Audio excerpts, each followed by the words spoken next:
Estranhas visões recentes no céu têm chamado a atenção da humanidade.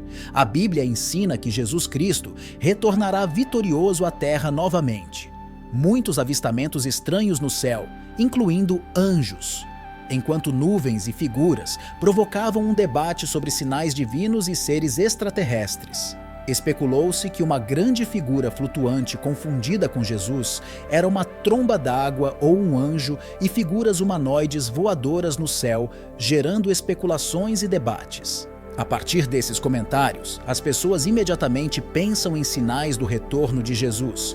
Essas aparições repentinas poderiam ser sinais de seu retorno, porque eles acham que é porque a Bíblia menciona os sinais no céu. Quando Jesus retornar depois que os sinais celestiais forem testemunhados em várias partes do terra, então o sinal do Filho do Homem aparecerá no céu, e então todas as tribos da terra chorarão e verão o Filho do Homem vindo nas nuvens do céu com poder e grande glória. Mateus 24:30. A segunda vinda está próxima. Na verdade, Jesus prometeu a seus discípulos que voltaria novamente. João 14:13 diz: Não se turbe o vosso coração, na casa de meu pai há muitas moradas. Se não fosse assim, eu teria te contado. Então vou preparar um lugar para você. E se eu for e vos preparar lugar, voltarei e vos levarei para mim mesmo, para que onde eu estiver, você também esteja. Jesus está esperando pacientemente para voltar, porque Ele está dando à humanidade tanto tempo quanto possível para escolher servi-lo. Jesus quer que o maior número possível de pessoas se arrependam e voltem para o céu com Ele. Pedro 8:9 diz: Mas, queridos irmãos, não se esqueçam disto, que para o Senhor um dia é como 1000 anos, e 1000 anos é como um dia. O Senhor não atrasa a sua promessa, como alguns consideram demorada, mas é paciente conosco, não querendo que ninguém pereça, mas que todos cheguem ao arrependimento. Há muita confusão e teorias antibíblicas sobre a segunda vinda de Cristo que distraem muitas pessoas. Ele aparecerá espiritualmente apenas para alguns selecionados. A segunda vinda de Jesus será vista apenas em certos lugares? Aparecerá sozinho no deserto? Jesus alertou sobre os enganos dos últimos dias. De acordo com Mateus 24:5, Jesus alerta os crentes para não serem enganados por pessoas que vêm em seu nome afirmando ser o Cristo. Em vez disso, a nossa única salvaguarda é recorrer apenas à Bíblia em busca de respostas. Muitas pessoas se perguntam quantas pessoas verão Jesus quando ele retornar. A segunda vinda de Cristo será brilhante, ruidosa e gloriosa. Este evento não pode ser ocultado. Todo ser humano no planeta Terra verá Jesus. Ele virá pessoalmente e literalmente. Apocalipse 1:7 diz: Eis que ele vem com as nuvens e todo olho o verá. Não haverá uma pessoa na Terra que não esteja alheia à vinda de Jesus. O próprio Cristo descreve a maneira de seu retorno. Mateus 24:27 diz que a volta de Cristo será como um relâmpago iluminando todo o céu de leste a oeste. Os versículos 30 e 31 do mesmo capítulo descrevem Jesus vindo com poder e grande glória e com som como de trombeta, que despertará os justos que morreram e que serão reunidos desde os confins da terra. Os cristãos devem estar vigilantes, vigiando e orando até o dia do Senhor. A Bíblia diz em Lucas 34-36, Tende cuidado para que o vosso coração não se endureça pelo vício, pela embriaguez e pelas preocupações desta vida. Caso contrário, esse dia cairá repentinamente sobre vocês, pois cairá como uma armadilha sobre todos os habitantes da terra. Esteja sempre vigilante e ore para que você possa escapar de tudo o que está para acontecer e aparecer diante do Filho do Homem. Sabemos que a segunda vinda será um evento literal e será como quando ele foi ao céu pela primeira vez. Atos 19:11 diz o seguinte: E dizendo ele estas coisas, quando eles as viram, foi elevado, e uma nuvem o encontrou e o escondeu da vista deles. E estando eles com os olhos fixos no céu, enquanto ele se retirava, eis que 2 homens vestidos de branco se apresentaram junto deles e também lhes disseram: Varões galileus, por que estáis olhando para o céu? Este mesmo Jesus, que de vocês foi levado para o céu, virá da mesma forma como vocês o viram ir para o céu. A Bíblia diz que os anjos voltarão com Jesus e virão com o som de uma trombeta para reunir de todos os confins da terra aqueles que morreram em Cristo. Mateus 25:31. Na segunda vinda de Cristo, os justos mortos serão ressuscitados e levados para o céu com os justos que estão vivos na terra. 1 Tessalonicenses 16:17 diz: Porque o mesmo Senhor descerá do céu com alarido, e com voz de arcanjo, e com a trombeta de Deus, e os mortos em Cristo ressuscitarão primeiro. Então nós, os que ficarmos vivos, seremos arrebatados juntamente com eles nas nuvens, ao encontro do Senhor nos ares, e assim estaremos sempre com o Senhor. Quando Jesus retornar à terra, os maus que permanecerem vivos pedirão que as pedras e as montanhas caiam sobre eles, porque não podem ver a face de Cristo. Apocalipse 15:17. Os iníquos serão destruídos para sempre porque não conheceram nem obedeceram ao Evangelho de Jesus Cristo, o Senhor. Tessalonicenses 7:10. No momento da segunda vinda de Cristo, ao som da última trombeta, os corpos dos justos salvos serão transformados e receberão corpos imortais. Coríntios 52:53 diz: E num momento, num abrir e fechar de olhos, ao som da última trombeta, a trombeta soará e os mortos ressuscitarão incorruptíveis e serão transformados. O corruptível se tornará incorruptível e o mortal se tornará imortal. A Bíblia diz que Jesus volta novamente para recompensar os habitantes da terra e levar consigo os justos para o céu. Apocalipse 20:2-12. A Bíblia também diz em Mateus 25:34: Então o rei dirá aos que estão à sua direita: Vinde, abençoados por meu Pai, possuí por herança o reino que vos está preparado desde a fundação do mundo. Jesus, mais do que tudo, quer passar tempo com você. Ele convida você a voltar ao céu com ele para desfrutar a eternidade sem mais lágrimas, dor ou sofrimento. O que você está esperando para aceitar o convite de Cristo? O que está impedindo você de aceitar o convite de Cristo? O que está impedindo você de colocá-lo em primeiro lugar na sua vida? O que será mais importante do que dizer: quero moldar a minha vida como a de Cristo e em breve viver com Ele para sempre? Aqueles que nunca deram ouvidos aos sinais de alerta estarão na aparição de Jesus Cristo. Mas Jesus prometeu aos fiéis agora: quando essas coisas começarem a acontecer, olhem para cima e levantem suas cabeças, porque sua redenção está chegando. Lucas 21:28 para aqueles que prestam atenção. Os anjos foram criados como uma ordem de criaturas superiores. Os humanos, portanto, possuem inatamente maior conhecimento. Os anjos sabem o que a palavra de Deus diz e os anjos adquirem conhecimento ao longo do tempo. Observação das atividades humanas. Ao contrário dos humanos, os anjos não precisam estudar o passado. Eles o vivenciaram, portanto, sabem como os outros agiram e reagiram em situações, e podem prever com maior grau de precisão como podemos agir em circunstâncias semelhantes. Embora tenham vontade, pois todas as criaturas estão sujeitas à vontade de Deus. Um dos sinais mais claros de atividade demoníaca é quando alguém possui uma habilidade sobrenatural relacionada ao futuro. Os demônios são a força motriz por trás da adivinhação. A adivinhação é a prática de buscar conhecimento do futuro ou do desconhecido por meios sobrenaturais. Então, como sabemos que os demônios concedem essa habilidade? Bom, em Atos 16, Paulo e Silas conhecem uma garota que estava possuída por um espírito de adivinhação. Essa garota conseguia prever o futuro. A Bíblia diz em Atos capítulo 16, versículos 16 e 18, enquanto íamos para o local de oração, ela deu as boas-vindas nós, uma escrava que tinha espírito de adivinhação e trazia muito lucro a OS seus donos. Seguiu a Paulo e a nós, clamando: estes homens são servos do Deus Altíssimo que vos anunciou o caminho da salvação, e ela o fez por muitos dias.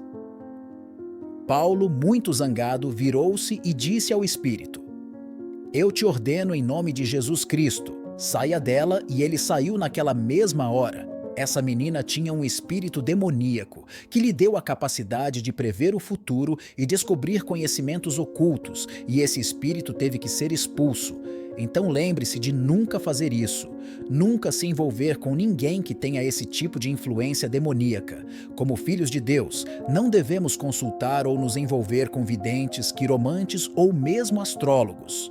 Deuteronômio 18:10 diz explicitamente que ninguém será encontrado entre vocês que queime seu filho ou filha como oferenda a qualquer um que pratique adivinhação ou leia a sorte ou interprete presságios ou um feiticeiro. Agora, o segundo sinal que você deve observar ao identificar se alguém está operando sob um espírito demoníaco é quando essa pessoa é volátil e incontrolável. É quando você vê que alguém que está possuído por um demônio muitas vezes será incontrolável, volátil e parecerá ter uma força sobrenatural que precisa de várias pessoas para contê-lo.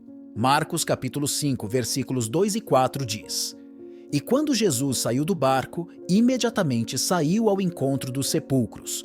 Um homem com um espírito imundo vivia entre os sepulcros, e ninguém mais conseguia amarrá-lo, nem mesmo com uma corrente, porque muitas vezes ele foi preso com grilhões e correntes. Mas ele quebrou as correntes e quebrou as algemas em pedaços. Ninguém teve oportunidade ou força para subjugá-lo. Observe como a Bíblia diz que ninguém poderia prendê-lo, ninguém poderia amarrá-lo com correntes. Ele muitas vezes foi preso com algemas e correntes, e ele quebrou as correntes e quebrou as algemas em pedaços, e ninguém era forte o suficiente para subjugá-lo e domesticá-lo.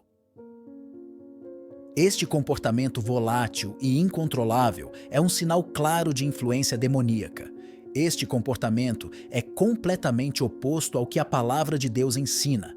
A palavra de Deus nos ensina a ser lentos em irar-nos. A palavra de Deus nos ensina a ter autocontrole. A palavra de Deus nos diz para estarmos cheios de amor e paz. Mas quando os demônios entram, eles têm um objetivo. Esse objetivo é causar estragos. Agora, o terceiro sinal que você deve observar para reconhecer a influência demoníaca é quando alguém afirma ter conhecimentos ou ensinamentos espirituais secretos e ocultos. Para explicar de outra forma, tome cuidado com pessoas que afirmam ter algum tipo de conhecimento inspirado por uma entidade espiritual. Quando você ouve pessoas assim, você está em território perigoso, porque este é o reino dos falsos ensinamentos e das falsas doutrinas. A Bíblia diz no primeiro capítulo de Timóteo, versículos 1 e 4, agora o Espírito diz expressamente que nos tempos posteriores alguns se afastarão da fé, dedicando-se a espíritos enganadores e a ensinamentos de demônios.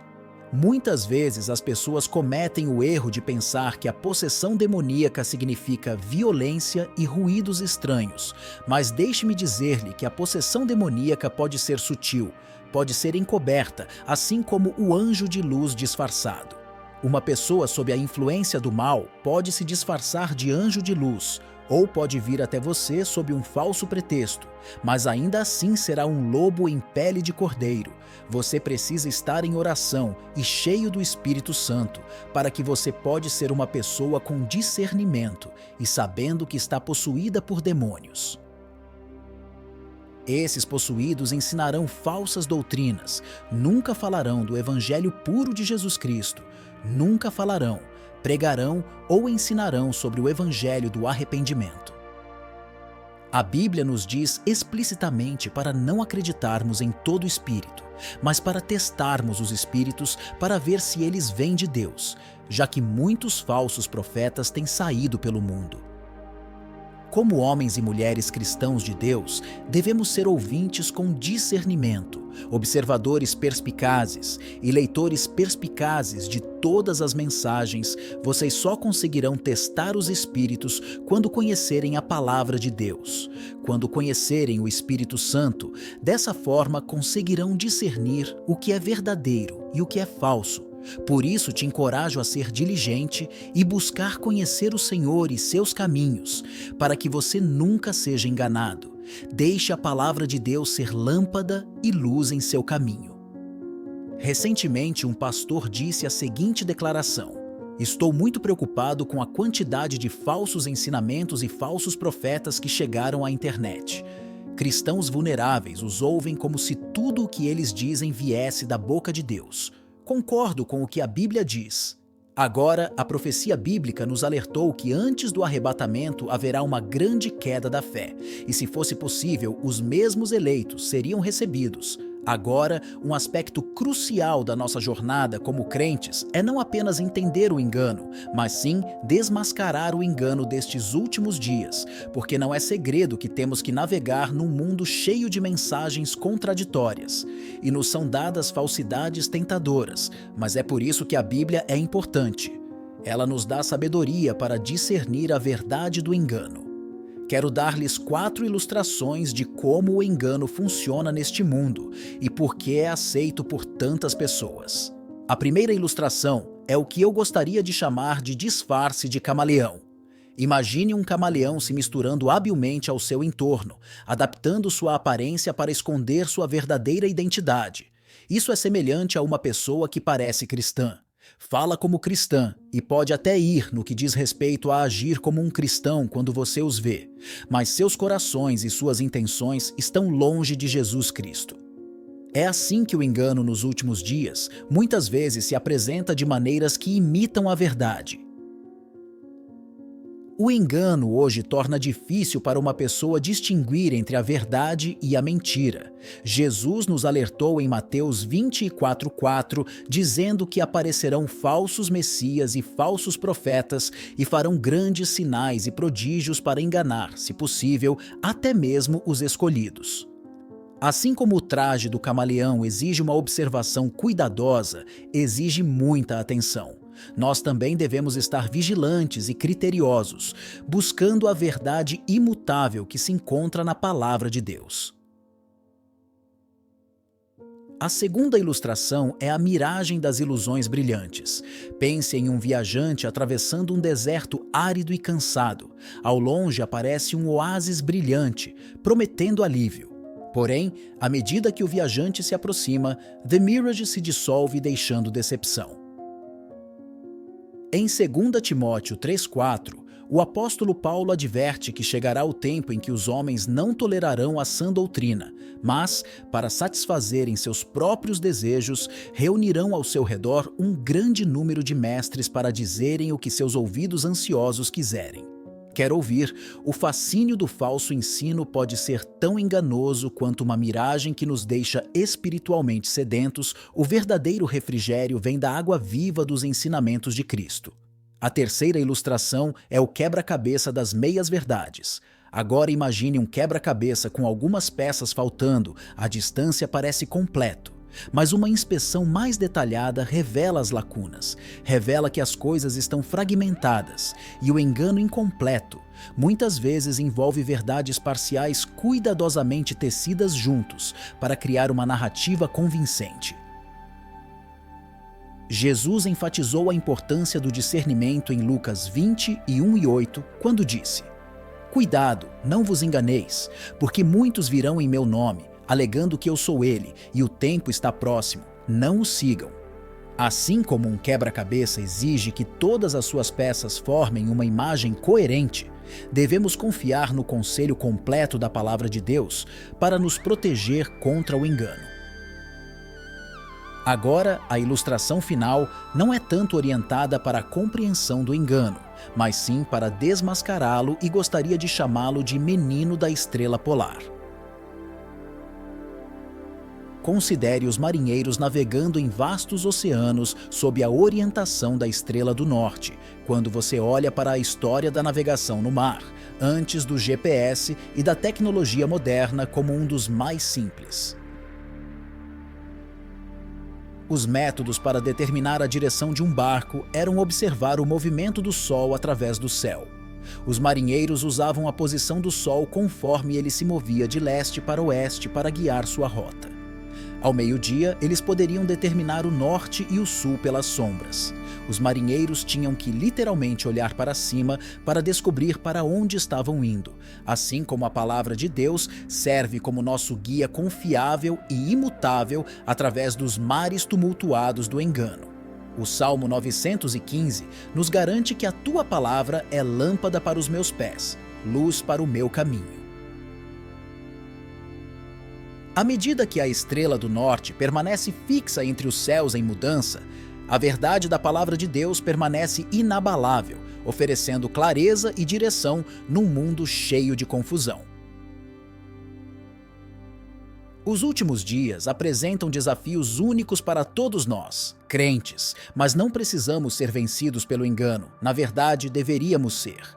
Como detetives especialistas, você já viu o nível de detalhe forense que os detetives recorrem para descobrir a verdade? Eles esgotarão todos os caminhos possíveis em busca da verdade. Nós também podemos fazer o mesmo. Como crentes, podemos descobrir a verdade, podemos desmascarar falsidades, avaliando cuidadosamente cada espírito em relação à palavra de Deus. Ao conhecermos a palavra de Deus e buscarmos orientação do alto por meio da oração à medida que avançamos, lembremo-nos do disfarce do camaleão, da miragem das ilusões brilhantes, do quebra-cabeça das meias-verdades e da estrela do norte que nos guia.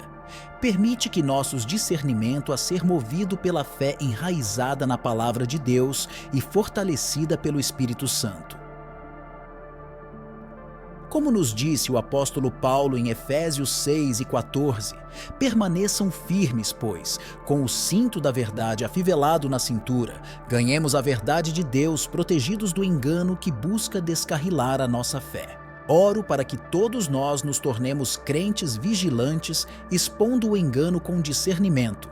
Gálatas capítulo 5, versículos 19 a 20, e 1 diz: Agora as obras da carne são evidentes: imoralidade sexual, impureza, sensualidade, idolatria, feitiçaria, inimizade, contenda, ciúme, acessos de raiva, rivalidades, dissensões, divisões, inveja, embriaguez e coisas assim.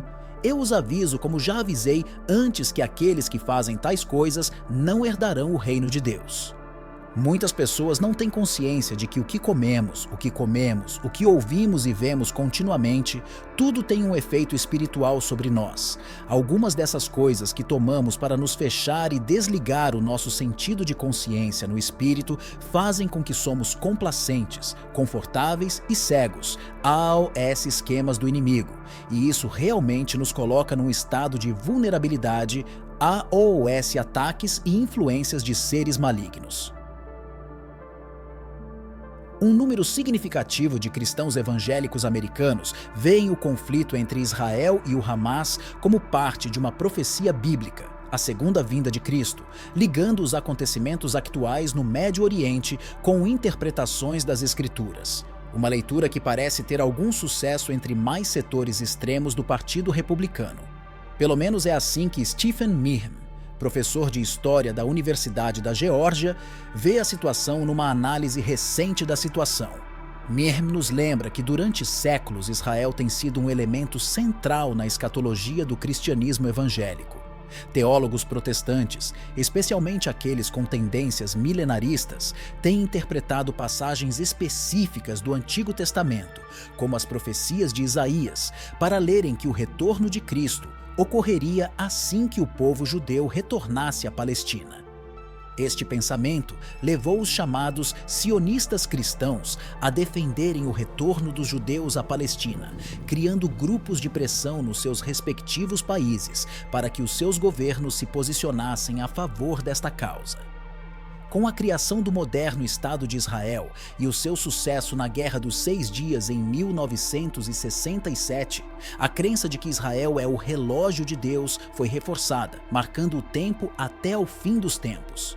De acordo com esta visão, os eventos futuros incluiriam a vitória final de Israel sobre os seus inimigos e a reconstrução do templo em Jerusalém, seguida pelo aparecimento do Anticristo e pelo seu domínio sobre Jerusalém. Um período de tribulação de 7 anos e, finalmente, o regresso de Jesus. Isto implica a conversão dos judeus ao cristianismo. Para os evangélicos que interpretam os acontecimentos atuais através das profecias bíblicas, a violência no Médio Oriente é vista como um meio desagradável, mas necessário para um fim. O fim do mundo tal como o conhecemos e o início de uma nova era de paz com o regresso de Cristo. No Islã, também podemos encontrar diversas profecias relacionadas com os acontecimentos do fim dos tempos. Estas profecias fazem parte da escatologia islâmica e são encontradas principalmente nos hadiths, os ditos e atos atribuídos ao profeta Maomé que foram preservados pela tradição oral. Embora o Alcorão seja a principal fonte de fé e prática no Islã, os hadiths fornecem orientação adicional e são considerados por muitos muçulmanos como uma importante fonte de ensinamentos islâmicos. Segundo diferentes intérpretes, podemos encontrar nesta tradição referências proféticas a acontecimentos do fim dos tempos que, em essência, procurariam encorajar vidas piedosas de acordo com o Alcorão. Vejamos algumas dessas próximas profecias islâmicas. O aparecimento do Mahdi. Na escatologia islâmica, o Mahdi é uma figura messiânica que, acredita-se, aparecerá nos últimos dias para restaurar a justiça e a ordem. A sua chegada é esperada por muitos muçulmanos, a quem ele liderará estabelecendo um governo pouco antes do dia do juízo final. Esta aparição será precedida pelo chamado celestial, uma mensagem que chegará a todas as pessoas do céu em sua própria língua, apresentando o Mahdi e suas características.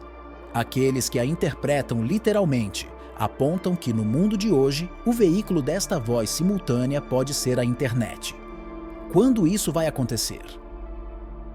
Segundo a tradição, quando ocorrem circunstâncias como doenças contagiosas e mortais que se espalham incontrolavelmente pelo planeta, e quando a anarquia, o crime, a tirania, as desigualdades, a injustiça, a fome e o caos geral se espalham pelo mundo por todos os cantos da Terra. A segunda vinda de Jesus.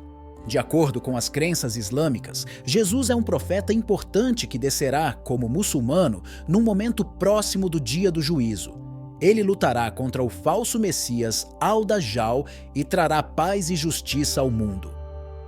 O aparecimento de Al-Dajjal ou Dajjal. Al-Dajjal. Ele é uma figura semelhante ao Anticristo na tradição cristã. Acredita-se que ele será um enganador que aparecerá na Terra e conduzirá as pessoas por um caminho de falsidade e corrupção antes de ser derrotado por Jesus. A irrupção de Gog e Magog. No Islã, Gog e Magog são dois grupos de povos bárbaros que se acredita serem libertados perto do fim dos tempos e causarem destruição massiva na Terra. Padre Celestial, com os corações cheios de esperança e saudade, apresentamo-lhes esta oração. Erguemos as nossas vozes para implorar a tua infinita misericórdia e graça nestes tempos de incerteza.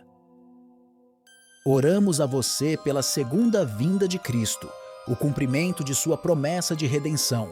Que o seu glorioso regresso traga consigo a paz, a justiça e o amor eternos que ansiamos. Imploramos pela salvação de nossas almas. Deixemos que a luz de Cristo ilumine os nossos corações e nos guie pelo caminho da verdade e da justiça. Que o seu sacrifício expiatório nos lave dos nossos pecados e nos conceda a vida eterna. Ó Deus Todo-Poderoso, pedimos proteção angélica, que seus mensageiros celestiais nos cercem e nos protejam das forças do mal. Que eles nos deem a força e a sabedoria necessárias para enfrentar as provações e os desafios da vida.